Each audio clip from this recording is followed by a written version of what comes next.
ਸਤਨਾਮ ਸ੍ਰੀ ਵਾਹਿਗੁਰੂ ਸਾਹਿਬ ਜੀ।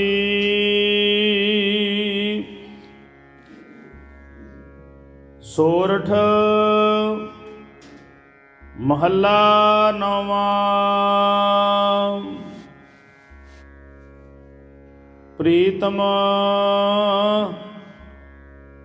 ਜਾਣ ਲਿਹੋ ਮਨ ਮਾਹੀ,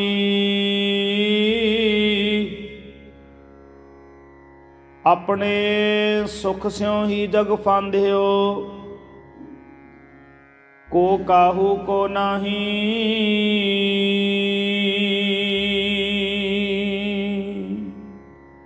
ਵਾਹਿਗੁਰੂ ਜੀ ਕਾ ਖਾਲਸਾ, ਵਾਹਿਗੁਰੂ ਜੀ ਕੀ ਫਤਿਹ।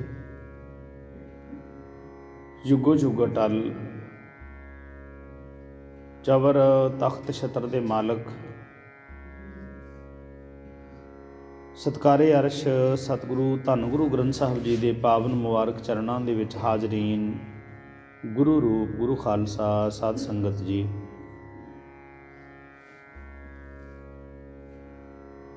ਆਪ ਸਰਬੱਤ ਸੰਗਤ ਅੰਮ੍ਰਿਤ ਵੇਲੇ ਤੋਂ ਗਰੀਬ ਨਵਾਜ ਜੀ ਦੇ ਪਾਵਨ ਚਰਨਾਂ 'ਚ ਨਤਮਸਤਕ ਹੋ ਰਹੇ ਹੋ ਤੇ ਸੱਚੇ ਪਾਤਸ਼ਾਹ ਜੀ ਨੇ ਉੱਠ ਕਰਕੇ ਰਹਿਮਤ ਬਖਸ਼ਿਸ਼ ਦੇ ਘਰ ਵਿੱਚ ਆਉਂਦਿਆਂ ਪਾਵਨ ਸ੍ਰੀ ਮੁਖਵਾਕ ਦੀ ਬਖਸ਼ਿਸ਼ ਕੀਤੀ ਹੈ। ਇਸ ਪਾਵਨ ਮੁਬਾਰਕ ਸ੍ਰੀ ਮੁਖਵਾਕ ਦਾ ਸਿਰਲੇਖ ਹੈ ਸੋਰਠ ਮਹੱਲਾ ਨੌਵਾਂ। ਰਾਗ ਸੋਰਠ ਦੇ ਵਿੱਚ ਗੁਰੂ ਗ੍ਰੰਥ ਸਾਹਿਬ ਦੀ ਨੌਵੀਂ ਜੋਤ ਸਾਹਿਬੇ ਕਮਾਲ ਸ੍ਰੀ ਗੁਰੂ ਤੇਗ ਬਹਾਦਰ ਸੱਚੇ ਪਾਤਸ਼ਾਹ ਗਰੀਬ ਨਵਾਜ ਜੀ ਦਾ ਇਹ ਪਵਿੱਤਰ ਬੋਲ ਹੈ। ਪਾਵਨ ਅੰਗ 634 ਤੇ ਸੁਭਾਇਮਾਨ ਹੈ। ਸਤਿਗੁਰੂ ਪੂਰੀ ਮਨੁੱਖਤਾ ਨੂੰ ਜੀਵਨ ਦੀ ਸੇਧ ਦਿੰਦਿਆਂ ਗਰੀਬ ਨਵਾਜ ਬਖਸ਼ਿਸ਼ ਕਰਦੇ ਨੇ। ਕਹਿੰਦੇ ਪ੍ਰੀਤਮ ਜਾਣ ਲਿਹੋ ਮਨ ਮਾਹੀ। ਇੱਥੇ ਪ੍ਰੀਤਮ ਦਾ ਅਸੀਂ ਅਰਥ ਕਰਾਂਗੇ ਪਿਆਰਾ, ਮਿੱਤਰ, ਰਿਸ਼ਤੇਦਾਰ, ਸੰਬੰਧੀ, ਜਿਹਨੂੰ ਗੁਰੂ ਪ੍ਰੇਮ ਕਰਦਾ ਹੈ। ਗੁਰੂ ਪ੍ਰੇਮ ਕਰਦਿਆਂ ਆਪਣੇ ਸਿੱਖ ਨੂੰ ਸਮਝਾ ਰਿਹਾ ਹੈ।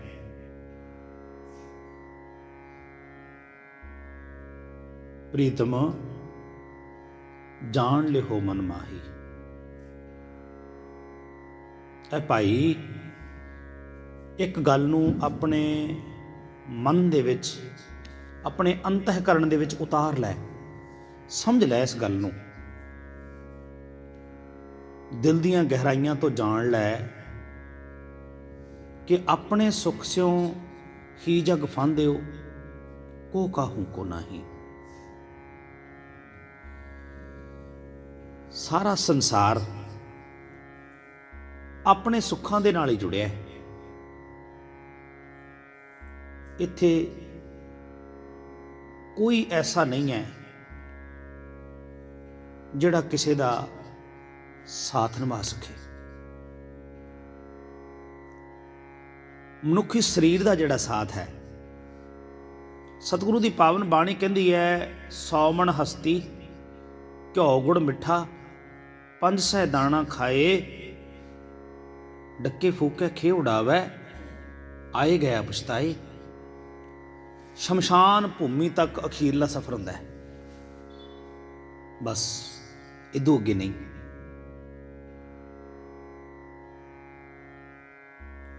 ਤੁਸੀਂ ਦੇਖੋ ਵੀ ਸੰਸਾਰ ਦੇ ਰਿਸ਼ਤੇ, ਜਿਵੇਂ ਮਨੁੱਖ ਨੇ ਜਨਮ ਲਿਆ ਨਾ ਸੰਸਾਰ ਦੇ ਵਿੱਚ, ਤੇ ਰਿਸ਼ਤੇ ਪੈਦਾ ਹੋ ਗਏ, ਤੇ ਜਿਵੇਂ ਸੰਸਾਰ ਤੋਂ ਜਾਣਾ ਹੋਇਆ, ਉਹ ਰਿਸ਼ਤੇ ਇੱਥੇ ਹੀ ਰਹਿ ਗਏ। ਕਿਤੇ ਉਹ ਬਾਤ ਹੋਈ ਵੀ ਇੱਕ ਬੱਚਾ ਆਪਣੇ ਪਿਤਾ ਦੇ ਨਾਲ ਉਂਗਲ ਪਕੜ ਕੇ ਮੇਲਾ ਵੇਖਣ ਚੱਲਿਆ। ਹੁਣ ਮੇਲਾ ਵੇਖਿਆ ਤੇ ਸ਼ਾਮਾਂ ਨੂੰ ਘਰ ਵਾਪਸੀ ਹੈ। ਤੇ ਜੇ ਕਿਤੇ ਉਹ ਬੱਚਾ ਕਹੇ ਵੀ ਮੈਂ ਇਸ ਮੇਲੇ ਦੇ ਵਿੱਚ ਸਦਾ ਵਾਸਤੇ ਰਹਿ ਜਾਵਾਂਗਾ, ਇੱਦਾਂ ਹੋ ਸਕਦਾ? ਨਹੀਂ। ਉਹਨੂੰ ਇੱਕ ਨਾ ਇੱਕ ਦਿਨ ਆਪਣੇ ਘਰ ਪਰਤਣਾ ਪਵੇਗਾ, ਭਾਵੇਂ ਉਹ ਲੱਖਾਂ ਆਪਣੇ ਜੀ ਨੂੰ ਉਸ ਮੇਲੇ ਨਾਲ ਜੋੜ ਕੇ ਰੱਖੇ। ਸਤਿਗੁਰੂ ਕਹਿੰਦੇ ਨਾ, ਇਹ ਜੋ ਦੁਨੀਆ ਸਹਿਰ ਮੇਲਾ ਦਸਤਗੀਰੀ ਨਾ ਹੈ। ਸਹਿਰ ਕਹਿੰਦੇ ਨੇ ਜਾਦੂ ਨੂੰ। ਕਹਿਣਗੇ ਇਹ ਜਿਹੜੀ ਦੁਨੀਆ ਨਾ, ਦੁਨੀਆ ਇੱਕ ਜਾਦੂ ਦੇ ਖੇਲ ਵਰਗੀ ਹੈ, ਇੱਕ ਤਮਾਸ਼ਾ ਹੈ। ਦਸਤ ਕਹਿੰਦੇ ਨੇ ਹੱਥਾਂ ਨੂੰ, ਗੀਰੀ ਕਹਿੰਦੇ ਨੇ ਪਕੜਨ ਨੂੰ। ਕਹਿਣਗੇ ਤੇਰੇ ਹੱਥ ਵਿੱਚ ਆਉਣ ਵਾਲੀ ਕੋਈ ਵੀ ਬਾਤ ਨਹੀਂ ਹੈ ਇਹਦੇ ਵਿੱਚ। ਐਵੇਂ ਹੀ ਮਾਣ ਹੰਕਾਰ ਤੇ ਐਵੇਂ ਹੀ ਦੁਨਿਆਵੀ ਮਿਲੇ ਅਹੁਦਿਆਂ ਨੂੰ ਚੁੱਕ ਕੇ ਤੂੰ ਅਹੰਕਾਰ ਦੇ ਵਿੱਚ ਆ ਕਰਕੇ, ਅਹੰਕਾਰ ਵਸ ਹੋ ਕਰਕੇ ਆਪਣਾ ਜੀਵਨ, ਮਿਲਿਆ ਹੋਇਆ ਅਮੋਲਕ ਜੀਵਨ ਏਦਾਂ ਹੀ ਗਵਾ ਰਿਹਾ। ਇਹ ਤੂੰ ਠੀਕ ਨਹੀਂ ਕਰ ਰਿਹਾ। ਗੁਰੂ ਤੇਗ ਬਹਾਦਰ ਸਤਿਗੁਰੂ ਕਹਿਣ ਲੱਗਿਆ, ਮੇਰੇ ਮਿੱਤਰ, ਆਹ ਗੱਲ ਮਨ ਦੇ ਵਿੱਚ ਸਮਝ ਲੈ ਕਿ ਸਾਰੇ ਆਪਣੇ ਸੁੱਖਾਂ ਦੇ ਨਾਲ ਹੀ ਜੁੜੇ ਹੋਏ ਨੇ। ਇੱਕ ਛੋਟਾ ਬੱਚਾ ਪੜ੍ਹਾਈ ਕਰਦਾ ਹੈ, ਮਿਹਨਤ ਕਰਦਾ ਹੈ, ਮਾਤਾ ਪਿਤਾ ਉਹ ਤੇ ਮਿਹਨਤ ਕਰਦੇ ਆ। ਸਕੂਲ ਤੋਂ ਕਾਲਜ ਜਾਂਦਾ ਹੈ ਤੇ ਕਾਲਜ ਤੋਂ ਕਿਸੇ ਦਫ਼ਤਰ ਦੇ ਵਿੱਚ ਨੌਕਰੀ ਕਰਦਾ ਹੈ। ਸ਼ਾਦੀ ਦੀ ਉਮਰ ਹੋ ਜਾਂਦੀ ਹੈ, ਫਿਰ ਉਹਦੀ ਸ਼ਾਦੀ ਹੁੰਦੀ ਹੈ। ਅੱਜ ਕੱਲ੍ਹ ਤੇ ਆਪਣੀ ਮਰਜ਼ੀ ਨਾਲ ਹੀ ਕਰਾਉਣ ਲੱਗ ਪਏ ਨੇ। ਪਹਿਲਾਂ ਮਾਂ ਪਿਓ ਤੈਅ ਕਰਦਾ ਸੀ, ਫਿਰ ਉਹਦੇ ਬਾਲ ਬੱਚੇ ਹੋ ਜਾਂਦੇ ਨੇ, ਫਿਰ ਉਹਨਾਂ ਨੂੰ ਪਾਲਣ ਤੇ ਲੱਗ ਜਾਂਦਾ ਹੈ। ਉਸ ਬੱਚੇ ਨੇ ਪੜ੍ਹਾਈ ਕੀਤੀ ਸੁੱਖ ਵਾਸਤੇ, ਕਾਲਜ ਗਿਆ, ਉਹਨੂੰ ਇੱਕ ਨਿਸ਼ਾਨਾ ਦਿਖਦਾ ਸੀ ਕਿ ਮੈਂ ਇੱਕ ਨੌਕਰੀ ਪ੍ਰਾਪਤ ਕਰਨੀ ਹੈ ਆਪਣੇ ਸੁੱਖ ਵਾਸਤੇ, ਮੇਰਾ ਜੀਵਨ ਸੌਖਾ ਲੰਘ ਜਾਏਗਾ। ਉਸੇ ਸੁੱਖ ਵਾਸਤੇ ਫਿਰ ਉਹਨੇ ਸ਼ਾਦੀ ਕੀਤੀ, ਉਸੇ ਸੁੱਖ ਵਾਸਤੇ ਫਿਰ ਉਹਨੇ ਬੱਚੇ ਪੈਦਾ ਕੀਤੇ। ਮੈਂ ਬਜ਼ੁਰਗ ਹੋਵਾਂਗਾ, ਇਹ ਮੇਰੀ ਸਾਂਭ ਸੰਭਾਲ ਕਰਨਗੇ। ਉਸੇ ਸੁੱਖ ਵਾਸਤੇ ਕੋਠੀ ਬਣਾਈ, ਘਰ ਪਾਇਆ, ਜ਼ਮੀਨਾਂ ਲਈਆਂ, ਇੱਧਰੋਂ ਉੱਧਰੋਂ ਪ੍ਰਪੰਚ ਕੀਤੇ, ਬਹੁਤ ਪ੍ਰਪੰਚ ਕਰ ਪਰ ਧਨ ਲਿਆ ਵਾ, ਦੂਸਰਿਆਂ ਦੇ ਵੀ ਹੱਕ ਮਾਰ ਮਾਰ ਘਰ ਲਿਆਂਦੇ। ਮਤਲਬ ਕੀ ਸੀ ਕਿ ਮੈਨੂੰ ਇਹ ਨਾ ਕਹਿਣ ਵੀ ਇਹਨੇ ਕੁਝ ਨਹੀਂ ਕੀਤਾ। ਪਰ ਜਿਨ੍ਹਾਂ ਨੇ ਕੀਤਾ ਹੁੰਦਾ ਹੈ, ਜਦੋਂ ਉਹਨਾਂ ਦੇ ਬੱਚੇ ਵੱਡੇ ਹੋ ਜਾਂਦੇ ਨੇ ਤੇ ਕਹਿਣੇ ਤੋਂ ਬਾਹਰ ਹੋ ਜਾਂਦੇ ਨੇ, ਉਹਨਾਂ ਨੂੰ ਅਸੀਂ ਕਈ ਵਾਰੀ ਕਹਿ ਦਿੰਦੇ ਹਾਂ ਨਾ, ਬਹੁਤੇ ਬਜ਼ੁਰਗਾਂ ਨੂੰ ਸੁਣਿਆ, ਸਾਨੂੰ ਸਾਡੇ ਬੱਚਿਆਂ ਨੇ ਬੜਾ ਦੁਖੀ ਕੀਤਾ ਹੈ, ਤੇ ਫਿਰ ਅਖਬਾਰਾਂ ਦੇ ਦਿੰਦੇ ਨੇ ਵੀ ਇਹਦੇ ਨਾਲ ਮੇਰਾ ਕੋਈ ਸੰਬੰਧ ਨਹੀਂ ਹੈ। ਅਕਸਰ ਤੇਰਾ ਪੁੱਤਰ ਹੈ, ਤੂੰ ਉਹਨੂੰ ਜਨਮ ਦਿੱਤਾ ਹੈ, ਪਾਲਿਆ ਪੋਸਿਆ, ਸਿੱਖਿਆ ਦਿੱਤੀ ਹੈ, ਅੱਜ ਇੱਕ ਮਿੰਟ ਦੇ ਵਿੱਚ ਪਰਾਇਆ ਕਰ ਦਿੱਤਾ। ਕਿਉਂ? ਕਿਉਂਕਿ ਉਹਦੇ ਉੱਪਰ ਇੱਕ ਆਸਾ ਲੱਗੀ ਹੋਈ ਸੀ, ਇਹ ਵੱਡਾ ਹੋ ਕੇ ਮੈਨੂੰ ਸੁੱਖ ਦੇਵੇਗਾ, ਵੱਡਾ ਹੋਏ ਧਨ ਖਾਟ ਦੇ, ਕਰ ਭੋਗ ਬਿਲਾਸਾ, ਜਿਉਂ ਜਨਨੀ ਗਰਭ ਪਾਲਤੀ ਸੁੱਤ ਕੀ ਕਰ ਆਸਾ। ਸਤਿਗੁਰੂ ਦੀ ਬਾਣੀ ਕਹਿੰਦੀ ਹੈ, ਆਸ ਹੁੰਦੀ ਇੱਕ ਵੀ ਵੱਡਾ ਹੋਵੇਗਾ ਤੇ ਇਹ ਕੰਮਕਾਰ ਕਰੇਗਾ ਤੇ ਸਾਨੂੰ ਸੁੱਖ ਦੇਵੇਗਾ। ਤੇ ਮਾਤਾ ਪਿਤਾ ਆਪਣੇ ਪੁੱਤਰ ਨਾਲ ਵੀ ਲੜਦੇ ਨੇ, ਨੂੰਹ ਨਾਲ ਵੀ ਲੜਦੇ ਨੇ। ਜਿਹੜਾ ਜੰਮਿਆ ਆਇਆ ਇਹਨੇ ਸੁੱਖ ਨਹੀਂ ਦਿੱਤਾ, ਜਿਹੜੀ ਮੰਗਰ ਆਈ ਹੈ ਇਹਨੇ ਕਿੱਥੋਂ ਸੁੱਖ ਦੇ ਦੇਣਾ। ਗੱਲ ਸੁੱਖ ਤੇ ਖਲੋਤੀ ਹੈ। ਤੇ ਜੇ ਕੋਈ ਜਿਤਨੀ ਦੇਰ ਤੱਕ ਕੋਈ ਸੁੱਖ ਦਿੰਦਾ ਹੈ ਉਹ ਪੁੱਤਰ ਹੈ, ਨਹੀਂ ਤੇ ਬੇਦਖਲ ਲਿਖ ਦਿੱਤਾ ਜਾਂਦਾ ਹੈ। ਮਾਤਾ ਪਿਤਾ ਵੀ ਜੇਕਰ ਪੁੱਤਰ ਦੇ ਅਨੁਸਾਰ ਹੀ ਚੱਲਦੇ ਨੇ ਤਾਂ ਠੀਕ ਹੈ,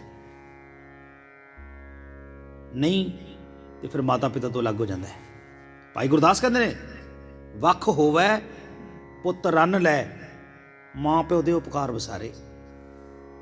ਆਪਦੀ ਘਰ ਵਾਲੀ ਨੂੰ ਲੈ ਕੇ ਅੱਡ ਹੋ ਜਾਂਦਾ ਹੈ। ਬੇਬੇ ਤੇ ਬਾਪੂ ਫਿਰ ਆਪਦੀ ਰੋਟੀ ਆਪ ਪਕਾਉਂਦੇ ਨੇ।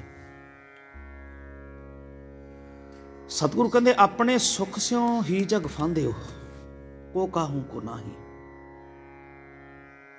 ਅਸੀਂ ਜੇ ਆਪਣੇ ਦਿਲ 'ਚ ਝਾਤ ਮਾਰੀਏ ਨਾ, ਤੇ ਗੁਰੂ ਤੇਗ ਬਹਾਦਰ ਸੱਚੇ ਪਾਤਸ਼ਾਹ ਨੇ ਪਾਵਨ ਬਾਣੀ ਦੇ ਅੰਦਰ ਉਹ ਦਲੀਲਾਂ ਦੇਤੀਆਂ, ਉਹ ਦ੍ਰਿਸ਼ਟਾਂਤ ਸਾਨੂੰ ਵਿਖਾਤੇ, ਜਿਨ੍ਹਾਂ ਦੇ ਵਿੱਚ ਦੀ ਸਾਰਾ ਸੰਸਾਰ ਲੰਘ ਰਿਹਾ। ਸਾਰੇ ਇਹਨਾਂ ਬਾਤਾਂ ਦਾ ਸ਼ਿਕਾਰ ਨੇ, ਸਾਰੇ ਇਹਨਾਂ ਚੰਗੇ ਔਖੇ ਮਾੜੇ ਸਮੇਂ ਨੂੰ ਸਾਰੇ ਹੰਢਾ ਰਹੇ ਨੇ, ਪਰ ਗੁਰੂ ਦੀ ਗੱਲ ਕੋਈ ਨਹੀਂ ਮੰਨ ਰਿਹਾ ਵੀ ਗੁਰੂ ਕਹਿ ਕੀ ਰਿਹਾ। ਅਸੀਂ ਦੁਖੀ ਤੇ ਹੋ ਰਹੇ ਹਾਂ, ਗੁਰੂ ਦੇ ਕੋਲ ਵੀ ਆ ਰਹੇ ਹਾਂ, ਗੁਰੂ ਦੀ ਗੱਲ ਵੀ ਸੁਣ ਰਹੇ ਹਾਂ, ਪਰ ਅਮਲ ਨਹੀਂ ਕਰ ਰਹੇ।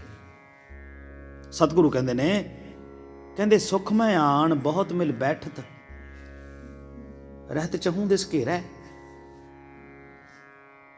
ਕਹਿਣ ਲੱਗੇ ਜਦੋਂ ਸੁੱਖ ਹੁੰਦਾ ਨਾ, ਉਦੋਂ ਸਾਰੇ ਆ ਕੇ ਘੇਰਾ ਪਾ ਲੈਂਦੇ ਨੇ।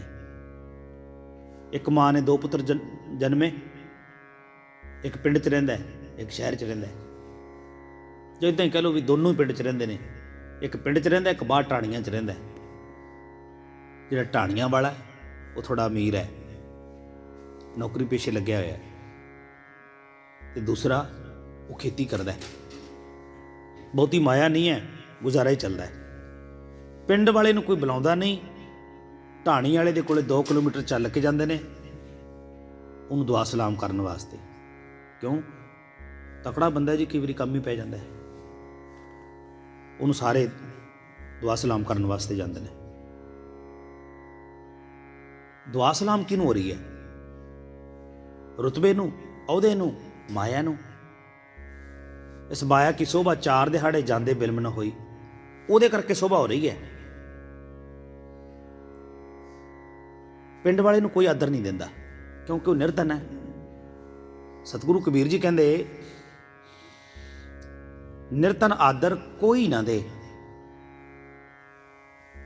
ਕੰਗਾਲ ਬੰਦੇ ਨੂੰ ਕੋਈ ਆਦਰ ਨਹੀਂ ਦਿੰਦਾ। ਕਹਿਣ ਲੱਗੇ, ਲੱਖ ਯਤਨ ਕਰੇ ਉਹ ਚਿੱਤ ਨਾ ਧਰੇ। ਕਿਰਤੀ ਬੰਦਾ ਅਮੀਰ ਬੰਦੇ ਨੂੰ ਖੁਸ਼ ਕਰਨ ਵਾਸਤੇ ਲੱਖਾਂ ਹੀ ਯਤਨ ਕਰੇ, ਉਹਦੀ ਕਿਸੇ ਗੱਲ ਤੇ ਹੁੰਗਾਰਾ ਹੀ ਨਹੀਂ ਭਰਦਾ, ਹੁੰਗਾਰਾ ਹੀ ਨਹੀਂ ਭਰਦਾ। ਹੁੰਗਾਰੇ ਵੀ 2-3 ਤਰ੍ਹਾਂ ਦੇ ਹੁੰਗਾਰੇ ਹੁੰਦੇ ਨੇ। ਬੰਦਾ ਬੰਦਿਆਂ 'ਚ ਬੈਠਾ ਹੋਵੇ,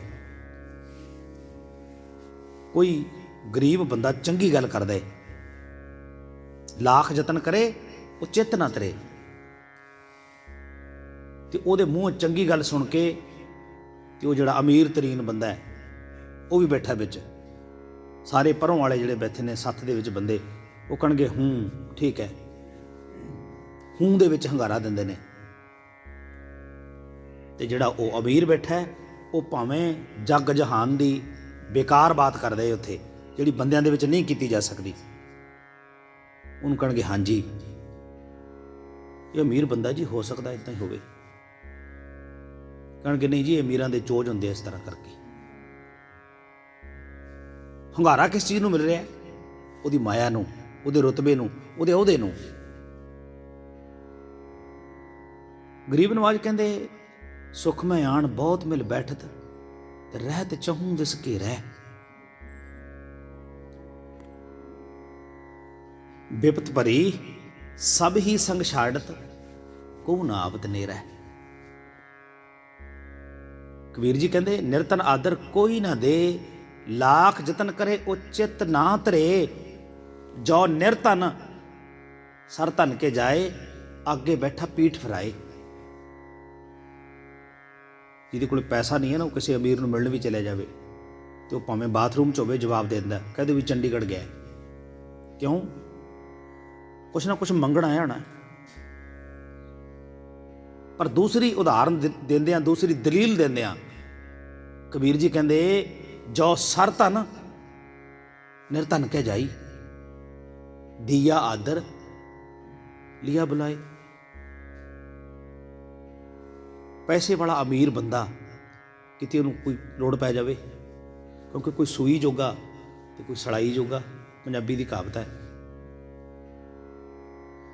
ਹੁਣ ਉਹ ਜਿਹੜਾ ਅਮੀਰ ਬੰਦਾ ਹੈ, ਗਰੀਬ ਦੇ ਘਰ ਗਿਆ ਤੇ ਉਹਨੇ ਮੰਜੀ ਡਾਹੀ ਤੇ ਉਹਨੂੰ ਬੈਠਣ ਵਾਸਤੇ ਕਿਹਾ। ਕਹਿਣ ਲੱਗਾ, ਸਰਦਾਰ ਜੀ ਇੱਥੇ ਬੈਠੋ। ਤੁਸੀਂ ਕਾਹਨੂੰ ਆਉਣਾ ਸੀ? ਤੁਸੀਂ ਮੈਨੂੰ ਫੋਨ ਕਰ ਦਿੰਦੇ, ਬੰਦਾ ਭੇਜ ਦਿੰਦੇ, ਸੁਨੇਹਾ ਭੇਜ ਦਿੰਦੇ ਚੌਕੀਦਾਰ ਦੇ ਹੱਥ, ਮੈਂ ਤੁਹਾਡੇ ਘਰ ਆ ਜਾਣਾ ਸੀ। ਤੁਸੀਂ ਐਵੇਂ ਖਿਚਲਾਈ ਕਰੀ। ਕੀ ਪੀਓਗੇ, ਕੀ ਖਾਓਗੇ? ਉਹ ਉਹਨੂੰ ਪਸੰਦ ਹੀ ਨਹੀਂ ਕਰਦਾ ਹੁੰਦਾ। ਉਹ ਕਹਿਣ ਲੱਗਾ, ਨਹੀਂ ਮੈਂ ਤਾਂ ਖਾ ਕੇ ਆਇਆ, ਸਭ ਕੁਝ ਮੈਂ ਖਾ ਪੀ ਕੇ ਆਇਆ, ਬਸ ਮੈਂ 2 ਮਿੰਟ ਤੇਰੇ ਨਾਲ ਗੱਲ ਹੀ ਕਰਨੀ ਸੀ। ਉਹ ਕਹਿਣ ਲੱਗਾ ਜੀ ਬੈਠੋ ਤੇ ਸਰੀ। ਕਹਿਣ ਲੱਗਾ ਨਹੀਂ ਮੈਂ ਜਲਦੀ 'ਚ ਮੈਂ ਜਾਣਾ ਤੇ ਘਰੇ ਆਹ ਕੰਮ ਹੈ, ਘਰ ਆਈ, ਆਹ ਕੰਮ ਹੈ, ਘਰੇ ਆਈ। ਇੰਨਾ ਕਹਿ ਕੇ ਉਹ ਚੱਲ ਵਗਦਾ ਹੈ। ਸੱਚੇ ਪਾਤਸ਼ਾਹ ਕਹਿੰਦੇ ਸੁਖ ਮੈਂ ਆਣ ਬਹੁਤ ਮਿਲ ਬੈਠਤ ਰਹਿਤ ਚਹੂੰ ਦਿਸ ਘੇਰੈ ਤੇ ਬਿਪਤ ਪਰੀ ਸਭ ਹੀ ਸੰਗ ਛਾੜਤ ਕੋ ਨਾ ਆਵਤ ਨੇਰੈ। ਜਦੋਂ ਬਿਪਤਾ ਪੈਂਦੀ ਹੈ ਨਾ ਆਣ ਕੇ, ਫਿਰ ਸਾਰੇ ਸਾਥ ਛੱਡ ਜਾਂਦੇ ਨੇ। ਵਿੱਚ ਸੁੱਖਾਂ ਦੇ ਸਾਰੀ ਦੁਨੀਆ ਨੇੜੇ ਹੋ ਬਹਿੰਦੀ ਹੈ ਤੇ ਪਰਖੇ ਜਾਣ ਮਿੱਤਰ ਉਸ ਵੇਲੇ ਜਦੋਂ ਬਾਜੀ ਪੁੱਠੀ ਪੈਂਦੀ ਹੈ।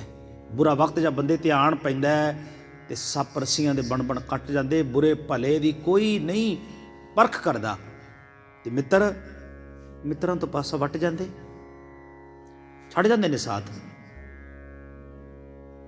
ਸਤਿਗੁਰੂ ਕਹਿੰਦੇ ਭਾਵੇਂ ਕੋਈ ਜਿਉਂਦੇ ਜੀ ਸਾਥ ਨਾ ਛੱਡੇ, ਪਰ ਜਿਸ ਦਿਨ ਇਸ ਸਰੀਰ ਦੇ ਵਿੱਚੋਂ ਪ੍ਰਾਣ ਨਿਕਲੇ ਨਾ, ਤਨ ਤੇ ਪ੍ਰਾਣ ਹੋਤ ਜਬ ਨਿਆਰੇ ਟੇਰਤ ਪ੍ਰੇਤ ਪੁਕਾਰ, ਏਕ ਘਰੀ ਕੋਊ ਨਾ ਰੱਖ ਘਰ ਤੇ ਦੇ ਤਨਕਾਰ।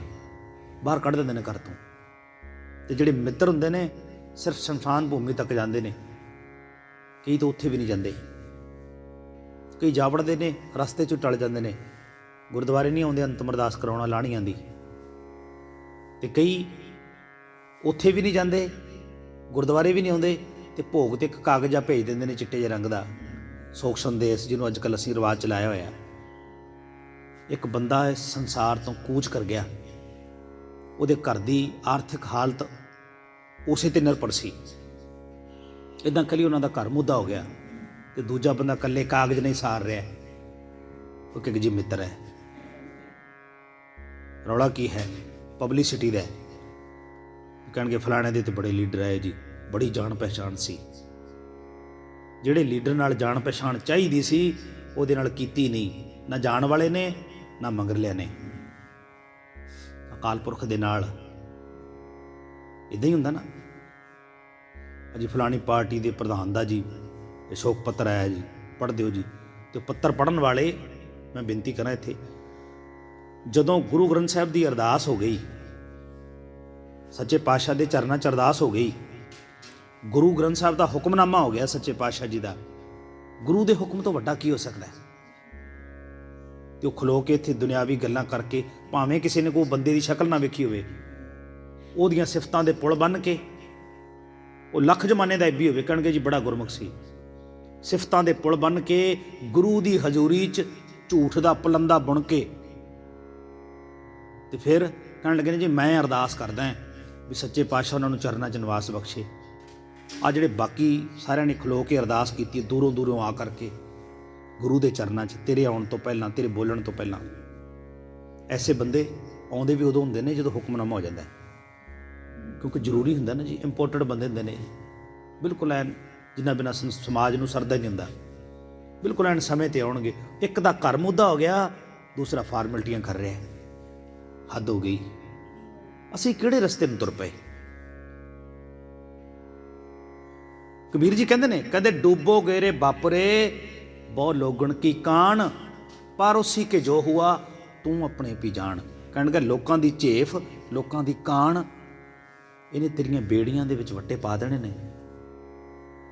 ਸਾਡੀ ਸਮਾਜਿਕ ਜਿਹੜੀਆਂ ਕਦਰਾਂ ਕੀਮਤਾਂ ਨਾ, ਇਹਨਾਂ ਲੋਕਾਂ ਨੇ ਸਾਡੀਆਂ ਸਮਾਜਿਕਾਂ ਜਿਹੜੀਆਂ ਕਦਰਾਂ ਕੀਮਤਾਂ ਉਹਨਾਂ ਦਾ ਸਤਿਆਨਾਸ਼ ਕਰ ਦਿੱਤਾ। ਰਹੋ ਵਿਚਾਰ। ਸਤਿਗੁਰੂ ਕਹਿੰਦੇ ਬਿਪਤ ਪਰੀ ਸਭ ਹੀ ਸੰਗ ਛਾੜਤ ਕੋ ਨਾ ਆਵਤ ਨੇਰੈ। ਕੋਈ ਨੇੜੇ ਨਹੀਂ ਆਉਂਦਾ ਜਦੋਂ ਬਿਪਤਾ ਹੁੰਦੀ ਹੈ। ਬੰਦੇ ਦਾ ਅਖੀਰ ਦਾ ਸਮਾਂ ਮੰਜੇ ਦੇ ਵਿੱਚ ਪਿਆ ਹੈ, ਨਾ ਬੋਲਿਆ ਜਾਂਦਾ ਹੈ, ਨਾ ਪਾਣੀ ਲੰਘਦਾ ਹੈ, ਨਾ ਵੇਖ ਸਕਦਾ ਹੈ, ਨਾ ਸੁਣਦਾ ਹੈ। ਤੇ ਫਿਰ ਉਦੋਂ ਜਿਹੜੇ ਬੰਦੇ ਨੇ ਸਾਰੀ ਜ਼ਿੰਦਗੀ ਪਾਠ ਨਹੀਂ ਨਾ ਕੀਤਾ ਹੁੰਦਾ, ਗੁਰਦੁਆਰੇ ਨਹੀਂ ਆਇਆ ਹੁੰਦਾ, ਕਿਤੇ ਲੰਗਰ ਦਾ ਚੱਕ ਕੇ ਭਾਂਡਾ ਨਹੀਂ ਮਾਂਜਿਆ ਹੁੰਦਾ, ਕਿਤੇ ਗੁਰੂ ਘਰ ਝਾੜੂ ਪੋਚਾ ਨਹੀਂ ਕੀਤਾ ਹੁੰਦਾ, ਫਿਰ ਉਹਦੇ ਵਾਸਤੇ ਬਾਬੇ ਨੂੰ ਸੱਦਦੇ ਨੇ, ਗੁਰਦੁਆਰੇ ਵਾਲੇ ਨੂੰ। ਗੁਰਦੁਆਰੇ ਵਾਲੇ ਭਾਈ ਜੀ ਨੂੰ ਬੁਲਾਓ ਜੀ, ਸੁਖਮਨੀ ਸਾਹਿਬ ਦਾ ਪਾਠ ਕਰੇ, ਜਪਜੀ ਸਾਹਿਬ ਸੁਣਾਵੇ, ਇਹਦੀ ਜਾਨ ਛੁੱਟੇ। ਗੁਰੂ ਦੀ ਬਾਣੀ ਮਾਰਨ ਵਾਸਤੇ ਹੈ। ਇਹੀ ਮਤਲਬ ਹੋ ਗਿਆ ਨਾ ਜੀ, ਵੀ ਗੁਰੂ ਦੀ ਬਾਣੀ ਪੜ੍ਹੀ ਤੇ ਬਾਣੀ ਛਟਕਾਰਾ ਕਰ ਦੇਗੀ। ਹੱਦ ਹੋ ਗਈ। ਬਾਣੀ ਮੰਤਰ ਮਹਾਂਪੁਰਖਨ ਕੀ ਮਨਹਿ ਉਤਾਰਨ ਮਾਨ ਕੋ, ਇਹ ਬਾਣੀ ਮਹਾਂਪੁਰਖ ਕੀ ਨਿਜ ਕਰ ਵਾਸਾ ਹੋਏ। ਭਾਈ ਇਹ ਤੇ ਸੱਚਖੰਡ ਲਿਜਾਣ ਵਾਲੀ ਧੁਰ ਕੀ ਬਾਣੀ ਹੈ, ਧੁਰ ਤੋਂ ਆਈ ਹੈ। ਜਿਹੜਾ ਬਾਣੀ ਪੜ੍ਹੇਗਾ, ਬਾਣੀ ਨਾਲ ਜੁੜੇਗਾ, ਉਹਨੂੰ ਧੁਰ ਦਰਗਾਹ ਲੈ ਜਾਏਗੀ। ਪਰ ਇੱਕ ਬੰਦੇ ਨੇ ਜਪੇ ਨਹੀਂ। ਨੈਣੋ ਨੀਰ ਬਹਿ ਤਨ ਖੀਨਾ ਪਏ, ਕੇਸ ਦੁੱਧਵਾਨੀ ਰੁੱਧਾ ਕੰਠ ਸ਼ਬਦ ਨਹੀਂ ਉਚਰੇ, ਆਪ ਕਿਆ ਕਰੇ ਪ੍ਰਾਨੀ। ਮਾਥੇ ਪੀਰ ਸਰੀਰ ਜਲਣ ਹੈ, ਕਰਕ ਕਰੇਜੇ ਮਾਹੀ, ਐਸੀ ਬੇਦਨ ਉਪਜ ਖਰੀ ਪਈ, ਵਾਕਾ ਔਖਦ ਨਾਈ। ਭਾਈ ਇਹਦਾ ਹੁਣ ਕੋਈ ਇਲਾਜ ਨਹੀਂ ਹੈ।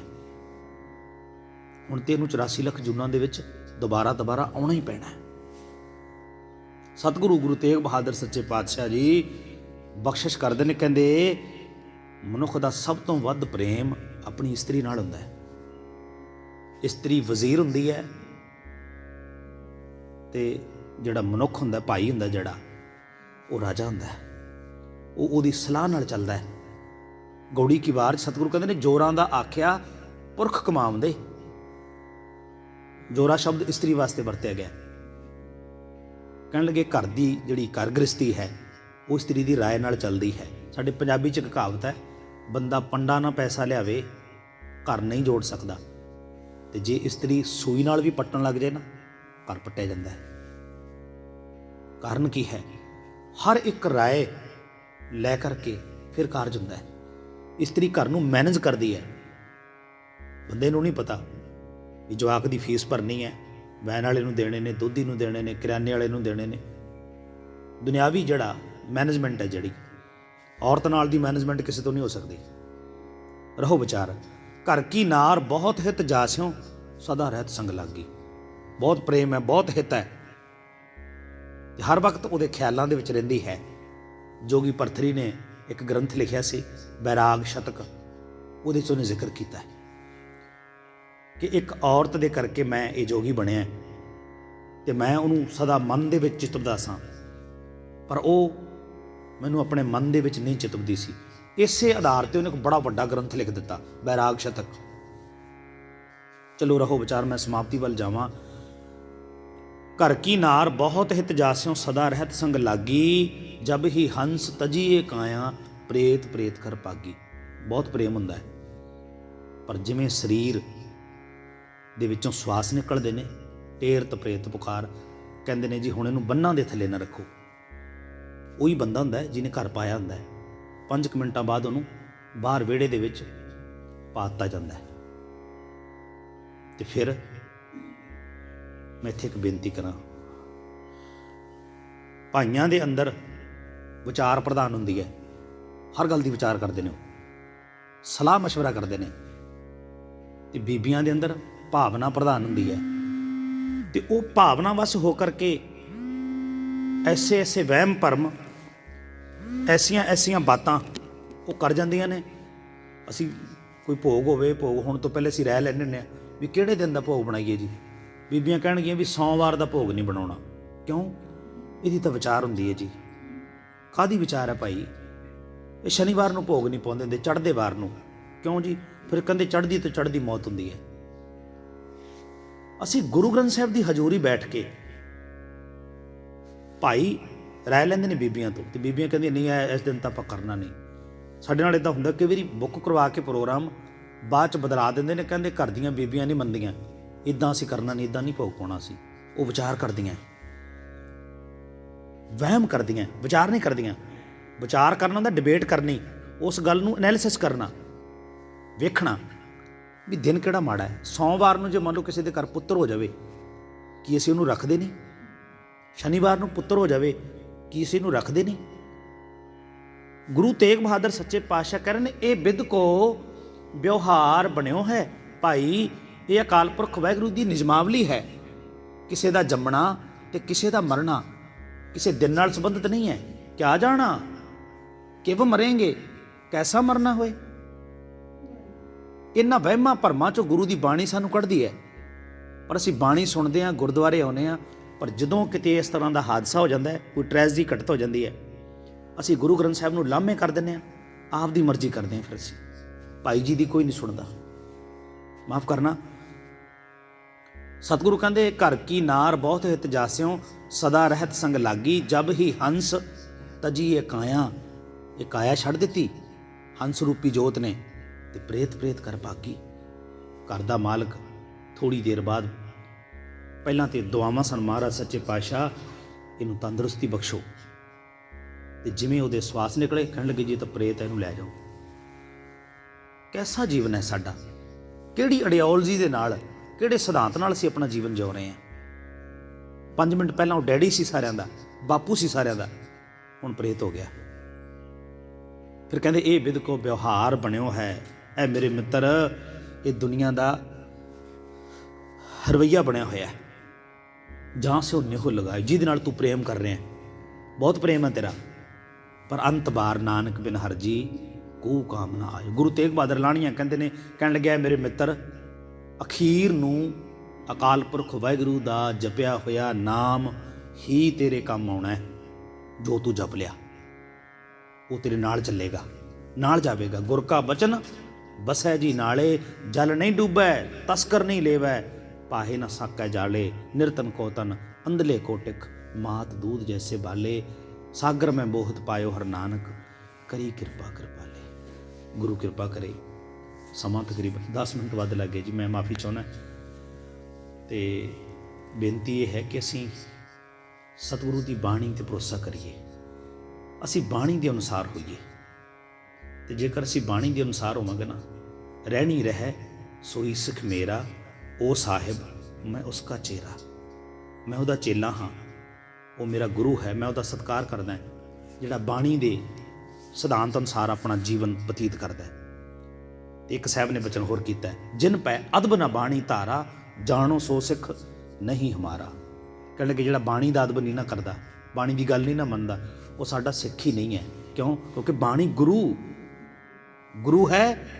ਬਾਣੀ ਵਿੱਚ ਬਾਣੀ ਅੰਮ੍ਰਿਤ ਸਾਰੇ, ਗੁਰਬਾਣੀ ਕਹੈ ਸੇਵਕ ਜਨ ਮਾਨੈ, ਪ੍ਰਤੱਖ ਗੁਰੂ ਨਿਸਤਾਰੇ। ਭੁੱਲਾਂ ਚੁੱਕਾਂ ਦੀ ਖਿਮਾ, ਸਾਰੇ ਫਤਿਹ ਬੁਲਾਓ ਜੀ। ਵਾਹਿਗੁਰੂ ਜੀ ਕਾ ਖਾਲਸਾ, ਵਾਹਿਗੁਰੂ ਜੀ ਕੀ ਫਤਿਹ।